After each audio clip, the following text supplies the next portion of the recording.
NS news నేను సుమా ముందుగా బులెటిన్లో హెడ్లైన్స్. తుఫాను హెచ్చరికలు ముందస్తుగా ఉన్న రైతులను ఆదుకోవడంలో జగన్ ప్రభుత్వం ఆదుకోవడంలో విఫలమైందని కొత్తపేట నియోజకవర్గ టీడీపీ ఇన్ఛార్జ్ బండారు సత్యానందరావు అన్నారు. కొత్తపేట మండలం ఆవిడి గ్రామంలో తడిసిన ధాన్యం రాసులను, సుడిగాలితో విరిగిపోయిన కొబ్బరి చెట్లను పరిశీలించారు. పంట పొలాలను పరిశీలించారు.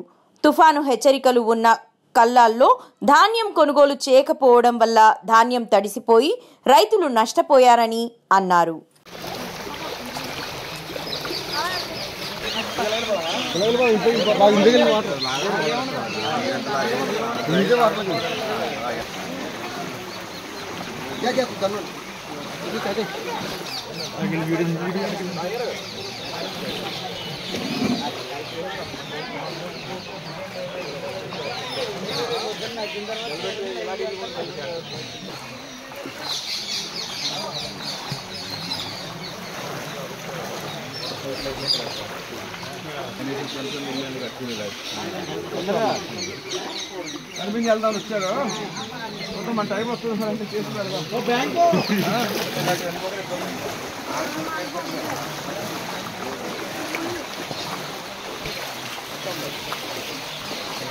ప్రభుత్వం అందించేలాగా చర్యలు తీసుకోవాలి, అది సత్వరం జరగాలని డిమాండ్ చేస్తూ ముందుగా ఏదైతే ధాన్యం తడిసిపోయి రంగు మారిపోయి అన్ని రకాలుగా కూడా మొలకెత్తుందో వాటన్నిటిని కూడా నిబంధనలు పెట్టకుండా ప్రభుత్వం కొనుగోలు చేయాలని డిమాండ్ చేస్తూ ఉన్నాం. చంద్రబాబు నాయుడు గారు ఈ ప్రభుత్వానికి లేఖ రాయడం, ప్రభుత్వాన్ని డిమాండ్ చేయడం జరిగింది.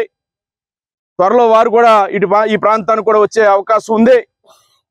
తక్షణం ప్రభుత్వం మేనమేషాలు లెక్క పెట్టకుండా రైతులను ఆదుకోవడానికి ముందుకు రావాలని కోరుతా ఉన్నాం.